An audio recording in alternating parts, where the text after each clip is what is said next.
Dans cette édition, nous vous parlerons d'une belle initiative en Charente-Maritime. Un homme dont le petit-fils souffre de la mucoviscidose est en train de recueillir des dons sous forme d'olives. Le but, les transformer en huile qui sera revendue pour la bonne cause. Pour faire face aux épisodes de sécheresse, une start-up de Montpellier a mis au point un logiciel capable d'anticiper les besoins d'irrigation. Un système qui a déjà trouvé sa place chez certains viticulteurs de la région. Mais on débute avec cette expérience inédite à Croix, près de Roubaix. Un chien d'éveil vient d'être confié à la famille d'Abigaël, une petite fille de 17 mois, aveugle de naissance. C'est la première fois en France qu'un enfant aussi jeune bénéficie de la présence d'un chien. Tu lui fais une caresse à la tête ? Oui. Elles commencent toutes les deux à s'apprivoiser. Abigaël, 17 mois, est née aveugle. Son développement psychomoteur est légèrement ralenti. Jolie est un chien d'éveil éduqué pour partager la vie d'un enfant souffrant d'handicap visuel. Voilà déjà un mois que ce labrador fait partie de la vie d'Abigaël. Le premier réflexe qu'elle a eu quand elle a eu son chien, c'est de faire le calme, ça l'a apaisé, ça l'a rendu vraiment calme, donc c'est vraiment un très très beau moment. Ah oui, voilà. Étudier l'apport de la présence d'un chien d'éveil auprès de très jeunes enfants aveugles, c'est l'expérience à laquelle participe Abigaël, une première en France. Les chiens guides sont habituellement confiés à des adultes. 5 fois par mois, les parents filment de petites séquences de vie de leur fille pour évaluer ses progrès. C'est un âge vraiment où le développement de l'enfant, pour un enfant aveugle en particulier, est très important. Il faut qu'on puisse y intervenir et le chien est une sorte de médiateur social qui va effectivement aider l'enfant à plusieurs niveaux, psychomoteur, langagier, attachement. Et en quelques semaines, des progrès ont déjà été enregistrés. On a déjà constaté qu'Abigaël était plus affectueuse, qu'elle recherchait le chien. Et elle a quelqu'un maintenant dans sa vie, dans la maison. Et ça, c'est important. Avant, elle était fille unique. Maintenant, elle a une sœur avec des poils. L'expérience doit s'étendre jusqu'en 2020. Jolie continuera ensuite à vivre avec Abigaël et sa famille. Comment gérer la ressource en eau face au changement climatique et aux épisodes de sécheresse qui se multiplient? La technologie peut venir en aide aux agriculteurs pour mieux gérer l'irrigation. Une start-up de Montpellier a mis en place une application innovante déjà utilisée par certains viticulteurs. Ce domaine viticole, au nord de Montpellier, est un des rares à ne pas avoir souffert de la canicule. Son propriétaire a fait le choix, il y a une quinzaine d'années, d'irriguer ses vignes. Une irrigation pilotée cet été grâce à un logiciel qui prévoyait la météo et les besoins en eau. Le système a permis de montrer que l'anticipation était vitale parce qu'on voit après, a posteriori, les bienfaits, quoi. Alors c'est vrai que les raisins, on a fait une récolte en quantité qui est tout à fait convenable compte tenu du contexte. On voit le feuillage qui est magnifique début novembre.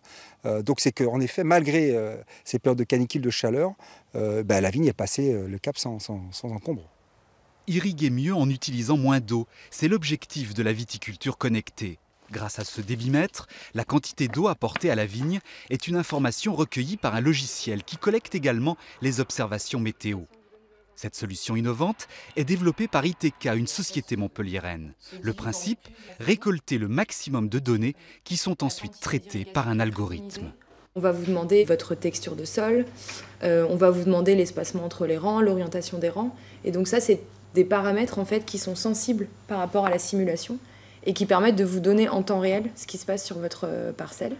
Cette innovation a séduit un géant américain des télécoms. Verizon vient de signer un partenariat avec la petite entreprise afin de vendre l'application aux viticulteurs californiens. Nous sommes une société en pleine croissance, donc depuis 10 ans en moyenne, voilà, au début c'est quelques collaborateurs par an, puis aujourd'hui on est plutôt dans une tendance d'une dizaine d'embauches par an, plutôt des jeunes docteurs, des ingénieurs informaticiens et de plus en plus des fonctions support, comme le marketing, la gestion, la finance. Encore hébergée dans une pépinière d'entreprise, la start-up emploie aujourd'hui 66 salariés. À la recherche de nouveaux locaux, elle vise le cap des 250 employés d'ici 2020. On termine avec une belle action en faveur de la recherche contre la mucoviscidose. En Charente-Maritime, alors que la cueillette des olives bat son plein, une association est à la recherche de matières premières afin de fabriquer de l'huile dont les bénéfices de la vente seront reversés à cette cause. Tu vois, elles sont belles, hein. Elles sont belles. Première récolte pour Daniel et ses amis, une cueillette que le président de l'association Mucolive 17 espère fructueuse. Et ça commence plutôt bien chez ce pépiniériste qui l'a rallié à sa cause et qui lui fait cadeau d'une dizaine de kilos d'olives, de quoi fabriquer plus d'1 litre d'huile dont la vente servira à financer la lutte contre la mucoviscidose et à faire avancer la recherche sur cette maladie génétique qui le touche de près. Ce soutien, au départ, est modeste, mais bon, on essaie de faire avancer la recherche. Et il faut savoir que alors, la mutation de mon petit-fils, qui est Delta F508, depuis 2016, il y a un médicament qui est délivré dans les pharmacies d'hôpitaux et qui permet une amélioration de la cage thoracique de 2 à 6%. Et pour ces jeunes, c'est très important. C'est au pressoir de Louan-en-Ré que ces olives vont être broyées et embouteillées avant d'être vendues un peu moins de 10 €. Il en faudra vraiment beaucoup pour satisfaire la demande. Donc en tout, il y a 122 kg 880. Pour une première, ah oui, c'est très bien, merci. On manque de matières premières, on manque d'olives. Et les gens, il faut qu'ils nous appellent. Là, on a encore jusqu'à la fin du mois pour cueillir les olives. Par contre, il faut faire attention aux oiseaux. Et notre slogan, les olives, ce n'est plus pour les oiseaux, c'est pour la muco. Je suis même optimiste. Et je crois qu'on pourra arriver à vaincre la maladie. Mais ça, il faudra beaucoup d'olives.